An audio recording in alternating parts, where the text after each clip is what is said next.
Hello and welcome back again day students. As you know हम हमारे papers को continue day by day solve करते चल रहे हैं। अभी हम पेपर 4 सॉल्व कर रहे हैं। पेपर 4 का part B we are going to study in this video. इसके अलावा I have a information for you. एक सूचना है, उसको ढंग से सुनिए आप लोग। आपके जो एडमिट कार्ड्स हैं वो आपको आपके स्कूल से कलेक्ट करने होंगे। इसके रिलेशन में आप लोग अपने स्कूल से कॉन्टेक्ट कीजिए। कब आपको जाना है, कैसे आपको लेके आना है, सेफ्टी से जाना है, मास्क वगैरह पहन के एकदम। इसके अलावा मैंने आपको ग्रुप में भी मैसेज कर दिया है। जो बच्चा सुशील पब्लिक स्कूल में पढ़ता है उसको 22 जून को जाना है, मंडे को अर्ली इन द मॉर्निंग 9 बजे जाके आपका जो भी एडमिट कार्ड वगैरह है वो लेके आएंगे आप। इसके अलावा अगर कोई और भी इन्फॉर्मेशन होगा आई विल गिव यू। बाकी जो बच्चा किसी और स्कूल में पढ़ता है वो प्लीज़ अपने टीचर से कॉन्टेक्ट कीजिए। बाकी in this video paper 4 part B पढ़ने से पहले आप लोग प्लीज़ मेहनत कीजिए। अभी हमारे पास 12-13 दिन हैं, 1-2 पेपर और सॉल्व हो जाएंगे। इसके अलावा मैं सोच रहा हूँ कुछ और अच्छा। बाकी हमने 4 पेपर हमारे सॉल्व हो गए हैं, बहुत number of questions we have. तो यू शुड स्टडी, वीडियोज़ को बार बार देखिए, प्ले कीजिए और let's get started. Paper 4 part B, here it is. ये आपका paper 4 part B question number 11। देखिए क्या कह रहा है। निखलम विधि से आपको डिवाइड करना है। ठीक है, ये आपका नंबर है, आपको डिवाइड करना है। मैंने क्या लिखा 97। ऐसे कैसे लिखा? सबसे पहले मुझे बेस लिखना है, आधार। 97 किसके पास होगा? 100 के पास होगा, लिख दिया मैंने। 97 में ऐसा कौन सा नंबर ऐड करूँ जो 100 आ जाए? सब जानते हैं 3 ऐड कर देंगे, आ गया। इस चीज़ में एक बात और समझनी है, अगर यहाँ पे 103 होता 103 तो आपको यहाँ प्लस नहीं करना होता, फिर आपको माइनस करना होता। आई होप आप समझ गए होंगे चीज़ों को। 97 में 3 ऐड करेंगे 100 आ जाएगा। ठीक है, अब ये बेस है, इसको बेस मान के देखो। मैंने इसको ऐसे कैसे यहाँ लिख लिया 3, इस 3 को। अच्छा, मैंने यहाँ 03 क्यों लिखा? क्योंकि हमारे बेस में कितने ज़ीरो हैं? 2, तो हमें 2 डिजिट ही काम लेनी है। अगर 1 डिजिट होती तो ज़ीरो नहीं लगाते। 3 को इस 03 से मल्टीप्लाई करेंगे तो 3 को 0 से मल्टीप्लाई किया 0 आ गया, 3 को 3 से मल्टीप्लाई किया 9 आ गया। ठीक है, फिर लाइन खींचा, इसको ऐसे ऐड किया तो 9 आ गया। इस 9 को वापस इस दोनों से मल्टीप्लाई करना है। तो 9 को अब ऐसा मत करना कि 9 को 0 से मल्टीप्लाई कर दो तो 0 आ जाएगा, फिर 9 को अलग से 3 से, ऐसे नहीं। इस 9 को 03 से मल्टीप्लाई करेंगे तो 27 आ रहा है ना, तो हमें 2 डिजिट ही चाहिए, 3 डिजिट नहीं, सिर्फ 2 डिजिट। इसलिए हमको क्या लिखना है? 27 लिखना है। लिख दिया 27। इनको 27 लिख दिया हम लोगों ने। अब इस 27 को लिखने के बाद देखो, इसको ऐड करो, 7 4 11, 11 का 1 हो गया, कैरी कितना आ गया? 1। इनको जोड़ो 20 में 1 ऐड किया 21 आ गया। तो मेरे पास इनको ऐड करने पे तो ये आ गया, इनको ऐड करने पे ये आ गया। लेकिन एक बात समझने की थी, ये तो रिमाइंडर बच गया शेषफल, लेकिन ये तो 211 है और ये 97 है। तो हमें जो भी नंबर यहाँ आएगा ना वो इससे छोटा लाना है। ठीक है, तो इसका मतलब हमें एक और प्रोसेस करना होगा, रफ कॉपी में जाना है हम लोगों को। ठीक है, और रफ कॉपी में पीछे जाके क्या करना है, इस 97 का डिवाइड करना है। कौन से नंबर में? इस 97 का आप डिवाइड कर दो इसमें 211, तो मल्टीप्लाई कर देंगे, डिवाइड कर देंगे 211। मल्टीप्लाई किया तो 97 का टेबल दोबारा बोलेंगे तो क्या आएगा? 194। इसमें इसको सब्ट्रैक्ट करेंगे तो क्या आएगा? 17। और डिवाइड कितनी बार दिया था मैंने? 2 बार। ठीक है, तो जब मैंने इसको 2 बार डिवाइड किया और ये मेरे पास क्या आया, यहाँ मुझे माइनस करना है। क्या माइनस करना है? 194 कर दिया माइनस मैंने, 194। इनमें से इसको माइनस किया तो मेरे पास क्या आया? 17। और जो डिवाइड कितनी बार दिया मैंने? 2 टाइम्स डिवाइड दिया ना, तो वो प्लस हो जाएगा 2 यहाँ पे। इसका मतलब क्या आ गया? 41। अब 41 तो मेरे पास क्या आ गया? इसका क्वोशिएंट आ गया। और रिमाइंडर कितना आ गया? 17। तो यही आपका आंसर है। ये जो प्रोसेस है ये आपको पीछे जाके करना है, पेपर में नहीं करना। ठीक है, कहीं वहीं कर दो, रफ कॉपी में जाके चेक कर लेना अगर बड़ा नंबर आता है तो। Here it is your answer. अब कोई भी नंबर लीजिए आप लोग, यहाँ पे लिख लीजिए 96 और यहाँ पे कोई भी नंबर लिख लो, उसका डिवाइड करके देखो, डिवाइडेड बाय निकलम। सिंपल, आई होप समझ सकते हैं इस चीज़ को। चलिए क्वेश्चन नंबर नेक्स्ट। ये आपका क्वेश्चन नंबर 12 इंपॉर्टेंट क्वेश्चन है। क्या कहता है कि आपको एक रेक्टेंगुलर क्या दे रखा है, एक ऐसा एक वर्गाकार टाइलें लगानी है आपको। ये एक प्लॉट है आपका, इस प्लॉट में आपको क्या लगाना है? एक पोर्च है, इसमें आपको एक स्क्वायर कैसा होता है? ऐसा, इस तरह का। तो इस तरह की क्या लगानी है मुझे? बहुत सारी इसमें ईंटें लगानी है। ठीक है, अब आपको स्क्वायर के बारे में पता होना चाहिए। स्क्वायर क्या होता है? वर्ग क्या होता है? जिसकी चारों भुजा सेम होती हैं। समझ गए इस चीज़ को आप लोग? इसके अलावा आपको इस पोर्च की जो लेंथ दे रखी है, लंबाई तो दे रखी है 18 मीटर और 72 सेंटीमीटर, और जो इसकी चौड़ाई दे रखी है आप लोगों को कितनी दे रखी है, 13 मीटर और 20 सेंटीमीटर दे रखी है। अब देखो यहाँ मीटर है, यहाँ सेंटीमीटर है, यहाँ मीटर है, सेंटीमीटर है, हम इनको क्या करते हैं, सबको सेंटीमीटर में कन्वर्ट कर लेते हैं। तो 1 मीटर इज इक्वल टू क्या होता है, 100 सेंटीमीटर होता है। आई होप आप सब जानते होंगे। तो लंबाई क्या दे रखी है, ये दे रखी है 72। तो 72 ऐसे कैसे है, इस 18 मीटर को मुझे सेंटीमीटर में चेंज करना है, तो मैंने इंटू कर दिया 100 से, इसको 100 से मल्टीप्लाई किया, ये आ गया प्लस 72 ऐसे कैसे, इनको जोड़ दो तो 1872 क्या आ गया मेरे पास, सेंटीमीटर आ गया। सेम जो ये चौड़ाई है, ये ब्रेथ, इसको भी मैंने किस में कन्वर्ट कर लिया, सेंटीमीटर में। तो ये दोनों क्या आ गए मेरे पास, सेंटीमीटर आ गए। अब देखो क्या करना है, अब मुझे पता है कि मैंने जो टाइलें लगानी है वो कैसी लगानी है, वर्गाकार स्क्वायर में लगानी है। तो मुझे एक ऐसा नंबर फाइंड करना है जो इधर और इधर सब जगह सेम आए। तो मैं क्या करूँ, इसका HCF निकाल सकता हूँ। ठीक है, तो मैंने क्या किया, इन दोनों नंबर्स को लिखा 1872 और 1320 इज इक्वल टू। देखो मैंने इसका ऐसे कैसे किया आप समझ सकते हैं, या मैं एक बार चलो आपको समझा देता हूँ मैंने इसको कैसे लिखा रफ कॉपी में।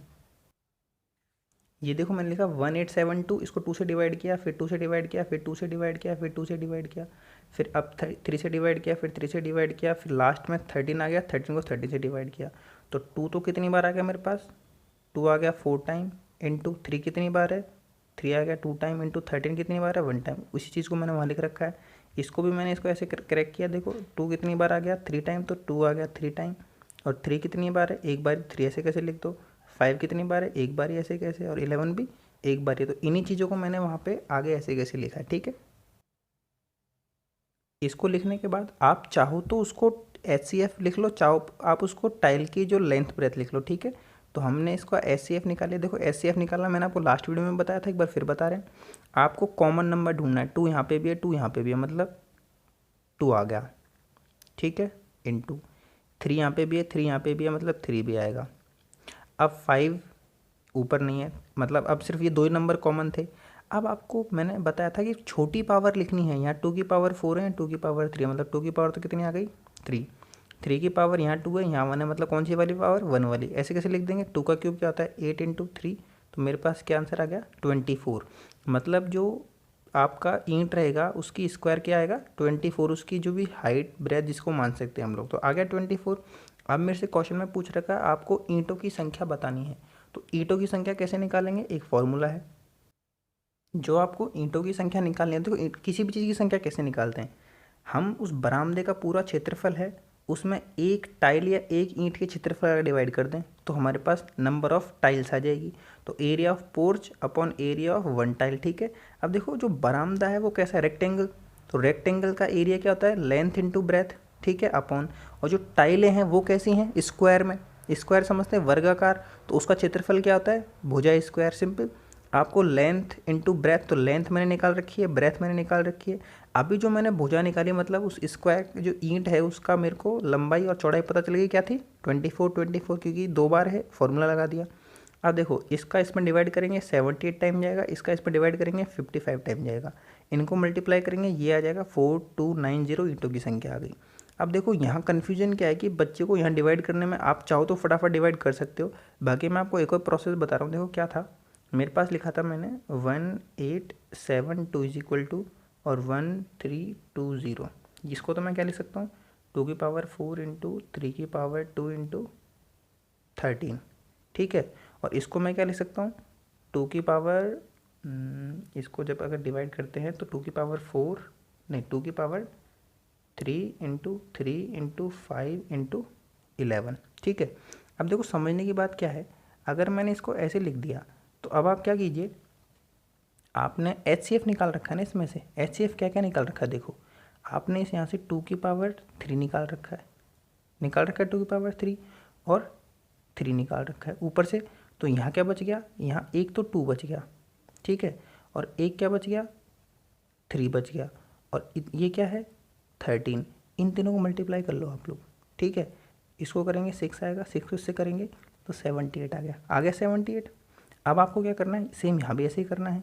आपने यहाँ से क्या क्या निकाल रखा है, 2 की पावर 3 निकाल रखा है, इसको 3 को निकाल रखा है, इसको मल्टीप्लाई कर दो, 55 आ गया। आप ऐसे समझो, चाहे आप सीधा डिवाइड कर लो, इट्स अप टू यू, मैंने आपको समझा दिया। ठीक है, तो मेरे पास कितना आ गया ईंटों की संख्या, 4290 हमारे पास नंबर ऑफ टाइल्स आ गई। तो ये आपका आंसर है। एक दो बार रिपीट कर लेना। समझने की बात ये थी कि यहाँ 24 कहाँ से आया कि जो ईंटें हैं वो स्क्वायर में हैं, मतलब वर्गाकार हैं, तो उनकी लेंथ ब्रेथ सब कुछ सेम होगी, इसलिए एचसीएफ निकाल लिया कॉमन नंबर। ठीक है, चलिए क्वेश्चन नंबर 13। ये आपका मेंसुरेशन वाला चैप्टर है। क्वेश्चन नंबर 13 आपसे क्या पूछा, एरिया ऑफ वन क्वाड्रेंट पूछा। एक चतुर्थांश का क्षेत्रफल होता है। तो चतुर्थांश होता है क्या, इसको समझ लेते हैं पहले हम लोग। तो ये अपना एक सर्कल होता है, तो इसको ऐसे काटते हैं, तो ये इसका एक क्वाड्रेंट है। ठीक है, तो अब इस पूरे का एरिया तो क्या होता है, पाई आर स्क्वायर। अब अगर सिर्फ मुझे एक का निकालना है तो 1/4 पाई आर स्क्वायर। समझ गए आप इस चीज़ को। चलिए, तो आपको इस 1 का निकालना है। इसके अलावा आपको देखो सरकमफेरेंस ऑफ ए सर्कल दे रखा है, कितना 22 सेंटीमीटर। अगेन वही वाली बात आ गई, अकॉर्डिंग टू यू और अकॉर्डिंग टू मैथमेटिक्स चलना है। सरकमफेरेंस वृत्त की परिधि क्या होती है, 2πr आपके अनुसार, और फॉर्मूला होता है ऐसा समझ लो। और आपको क्या दे रखी है, 22। अब मुझे पता है 2 × 2 पाई का वैल्यू 22/7 रख दिया, इंटू आर, इसको ऐसे कैसे लिखा। अब मुझे आर का वैल्यू चाहिए ना, तो इनको सब उल्टे पुलट कर दिया, ये ऐसे कैसे लिखा, ऊपर था जो नीचे था वो ऊपर चला गया, जो ऊपर थे वो नीचे आ गए। इस 22 से 22 कैंसिल आउट हो गया, और क्या आंसर बच गया, 7/2। तो आर का वैल्यू क्या आ गया मेरे पास, 7/2।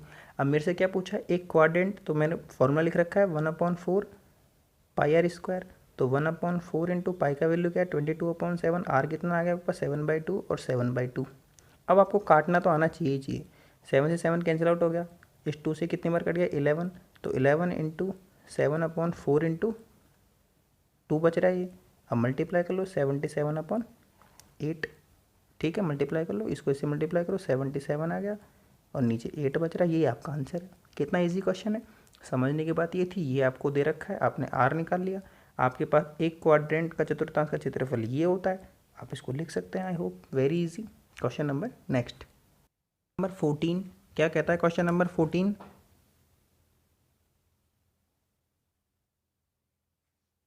क्वेश्चन नंबर 14, एक आपके पास स्पेयर है, इस स्पेयर को इस सिलेंडर में डालना है। एक गोला है, इस गोले को उठा के इस बेलनाकार बर्तन में डालना है। इसके अंदर पानी भरा हुआ है। इसको इसमें डालने के बाद इसमें कितनी जो पानी की हाइट है वो कितनी बढ़ जाएगी, आपको फाइंड करनी है। तो आपको क्या निकालना है, आपको एच फाइंड करना है। क्या गिवन है, डायमीटर दे रखा है इस स्पेयर का कितना, 6। इसका कितना दे रखा है, 12। डायमीटर क्या होता है, सर्कल में यहाँ से लेके यहाँ तक, और इसमें यहाँ से लेके ये पूरा का पूरा व्यास। आपको पता है व्यास रेडियस का हाफ हो जाएगा, तो मुझे रेडियस निकालनी है। तो त्रिज्या कितनी हो गई, 3। 6 की कितनी हो गई, 3। यहाँ पे रेडियस स्मॉल लिया, यहाँ पे कैपिटल ले लो, ठीक है, क्योंकि अलग अलग है। तो आर कितना रह गया, 6 रह गया। आप समझ गए इस चीज़ को। अब उसने बोला अगर ये इसके अंदर फिट आ सकता है तो इन दोनों का जो वॉल्यूम है वो क्या होगा, सेम होगा। तो आपको पता है वॉल्यूम ऑफ स्पेयर और volume of cylinder, got it, ये दोनों मुझे यूज़ करने हैं। तो गोले का आयतन किसके बराबर है, बेलन के आयतन के बराबर है। अब देखो बेलन गोले का आयतन क्या होता है, फॉर्मूला याद करना होगा, 4/3 पाई आर क्यूब। आर कौन सा लिखा मैंने, स्मॉल वाला। और बेलन का आयतन क्या होता है, पाई आर स्क्वायर एच। आर कौन सा वाला लिखा, बड़ा वाला। इस पाई से ये पाई कैंसिल आउट हो गया, 4/3 ऐसे कैसे, इंटू आर का वैल्यू क्या है, 3। तो कितनी बार है, 3 बार, 1 2 3 लिख दिया। आर कितनी बार है, 6। आर का वैल्यू है तो 6, बट कितनी बार है, 2 बार। 6 इंटू एस तो मुझे फाइंड करना ही है। इसको इससे कैंसिल आउट कर दिया, इनको इन दोनों से मल्टीप्लाई करने पर 36 आया, इसको इसके मल्टीप्लाई करने पर 36 आया।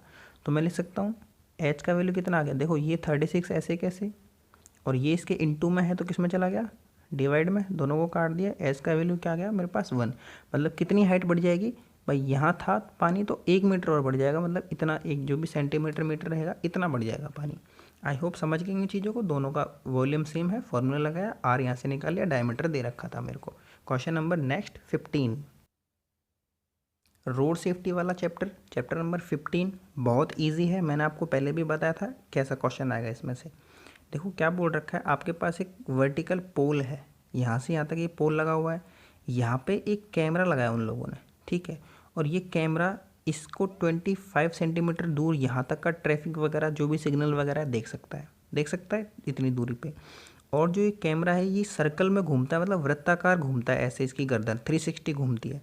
तो यहाँ से इसका जो एरिया यहाँ से देखना शुरू किया और यहाँ से यहाँ तक ये सर्कल बन गया। इसमें कितना देख रखा है इसने, 154 सेंटीमीटर इसने देखा कैमरे ने। तो अब उसने मेरे से पूछा कि जो ये पोल है इसकी हाइट कितनी है, मुझे इसकी हाइट बतानी है। मैंने आपको बताया था ये दे के ये पूछ लेगा, ये दे के इसको निकाल के हम इसकी हाइट निकाल सकते हैं। ठीक है, चलो समझते हैं एक बार वापस। ये क्या बन गया, एक सर्कल बन गया, और सर्कल का इसका एरिया कितना दे रखा है 154, मतलब वृत्त का क्षेत्रफल कितना दे रखा है 154। Area of circle 154। According to you area of circle क्या होता है, वृत्त का क्षेत्रफल pi r square is equal to, उन्होंने क्या दे रखा है 154। पाई का वैल्यू 22/7 लिखा मैंने। आर तो मेरे को निकालना है ही ना भाई, ये जो सर्कल है ये इसकी रेडियस ही तो है ना, अंदर रेडियस बन गया ये दो तरह का काम करे। कभी तो ये रेक्टेंगल का तो क्या है बेस बन गया, आधार बन गया, और सर्कल का क्या बन गया, रेडियस बन गई। अब मुझे पता है 22/7, इसको उल्टा किया तो जो 22 ऊपर था वो तो कहाँ चला गया, नीचे, ये आ गया नीचे, और जो नीचे था वो कहाँ चला गया, ऊपर। 22 का टेबल अच्छे से लर्न कर लो, इसको काटा कितनी बार, 7 टाइम। तो आर स्क्वायर का वैल्यू कितना आ गया मेरे पास, 7 × 7, 2 बार मल्टीप्लाई करेंगे 49 आ गया आर स्क्वायर। इसको इधर भेजेंगे, मैंने कई बार समझाया, इसको उधर भेजेंगे तो रूट लग जाएगा 49। रूट किसका होता है, आर का वैल्यू क्या आ गया मेरे पास, 7 आ गया, रेडियस आ गई 7। अब जब ये मेरे पास कितना आ गई, 7 आ गई मेरे पास, यहाँ से लेके यहाँ तक का वैल्यू कितना आ गया, 7। अब आपको पता है आपको ये दे रखा है और ये दे रखा है, इसका वैल्यू 7 आने के बाद इसको फाइंड कर सकता हूँ। एक थ्योरम होती है, ये ए और ये सी, तो ए सी का स्क्वायर, ये जो हाइपोटेनस है मतलब आधार, ये कर्ण का स्क्वायर इज इक्वल टू आधार का स्क्वायर प्लस लंब का स्क्वायर, ये फॉर्मूला होता है।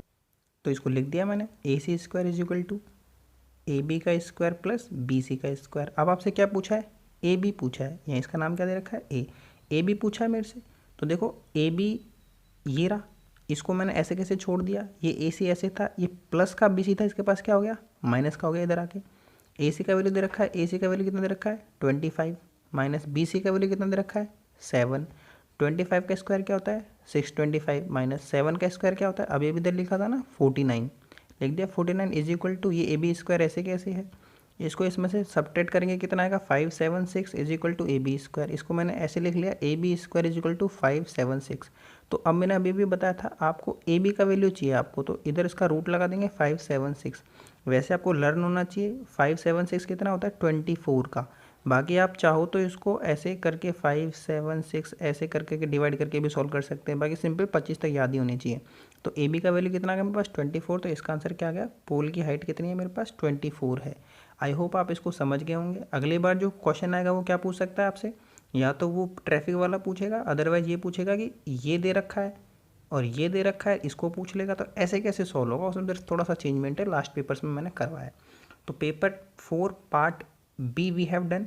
आई होप आप समझ गए होंगे। इसके अलावा जो मैंने इन्फॉर्मेशन दिया आप लोगों को, अपने अपने स्कूल के टीचर से कांटेक्ट कीजिए। बाकी जो सुशील पब्लिक में पढ़ता है वो बच्चा, वो अपना एडमिट कार्ड 22 जून को सुबह 9 बजे आके ले जाएगा। इसके अलावा अगर कोई भी चेंजमेंट होता है तो आई विल इन्फॉर्म यू, ठीक है। आई होप आप मेहनत कर रहे होंगे जितनी मेहनत हम आपके लिए कर रहे हैं। आप निराश हताश होने की आवश्यकता नहीं है, सिर्फ कंसंट्रेट कीजिए पढ़ाई के ऊपर। फिर कहेंगे जो बच्चा अभी भी सोच के बैठा टीपने ईपने का प्रोसेस नहीं लगेगा बेटा, बहुत दूरी पे आप लोगों को बिठाया जाएगा, मास्क आप लोगों ने पहन रखा होगा। तो इस वजह से आप लोग सिर्फ कंसंट्रेट कीजिए, सारे पेपर्स को कई बार देखिए आप लोग, 10-12 दिन सिर्फ बार बार सॉल्व कीजिए, बार आपको ऐसा लगेगा बहुत ईजी पेपर आया, ठीक है। तो that's it for today, thank you very much. Practice कीजिए, और जो बच्चा कमज़ोर है उसको भी इस वीडियो को शेयर कर दीजिए, तो वो भी पढ़ के मेहनत कर सकता है। जो अपने टच में नहीं है, अभी भी कहीं दूर हो, भटक रहा हो जंगल में, उसको रास्ता बता दीजिए आप लोग। That's it for today, thank you very much.